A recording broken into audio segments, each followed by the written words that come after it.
We saw another bungalow hotel quarantine revealed today in Victoria. One of the operators of the security operation at a hotel had an expired licence but was still there getting taxpayer coin to do a job that they clearly weren't very effective at. The Victorian Premier today got halfway to getting the ADF taking over contact tracing, but to my mind, I tell you, the military should take over the whole operation in Victoria, quarantine and tracing. This is just getting beyond a joke, isn't it, Rowan? Well, it is a joke, and I am joking when I say this, but there is a half-truth in it. Maybe the military should take over the whole bloody show in Victoria, boot out the Dan Andrews government and do something else, because the level of incompetence is staggering. And at every single point, they just seem to be tripping over themselves. They're Monty Python meets Basil Fawlty meets Inspector Clouseau. And let's not beat about the bush. Because of the chronic failure of the Dan Andrews government, the Australian economy has been set back by billions of dollars and will probably end up with Sydney or God knows what, the whole country going into further lockdowns simply because of the Dan Andrews stuff-ups. Well, that goes to my question to you, Mark. Tony Bartoni, AMA president, just on before, he says things are so crook in Victoria we need to go to stage 4 lockdowns now. There is a good point that Rowan makes.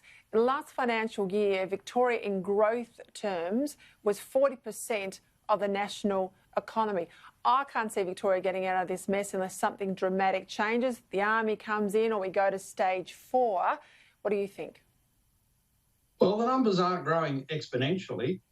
Thankfully, the numbers are significant, and they've got a lockdown of Melbourne. All these lockdowns come at the expense of jobs and investment and businesses closing down and long-term unemployment and more people dying, say, suicide and have other problems related to long-term unemployment. So I'm not a believer in lockdowns for the sake of it. And I think what the Victorian experience shows is that those who are arguing for total elimination of the virus in Australia need to look at the New South Wales and Victorian experiences, because the main clusters we've had in the 6 months of virus being in Australia, one was the Ruby Princess, a governmental error, the other in Victoria, mainly driven by the fiasco hotel quarantine. So you could close down the entire Australian economy, lock everyone in their house, and nobody's got a job, and aim for elimination.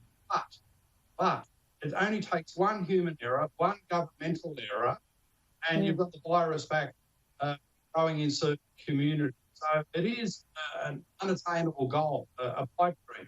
Yeah, I'm not arguing for eradication. Yeah, I'm not arguing for eradication, but I just think it's death by 1,000 cuts. I live the experience in Victoria. It feels like they're limping along. I agree with Rowan. It's worse than Inspector Clouseau. I mean, it is just hapless. Ministers you wouldn't feed, running really serious portfolios. No one's got trust or confidence left in the government, and you sort of feel like it needs something shaken up. Literally, the military here, or a harder, sharper, shorter lockdown.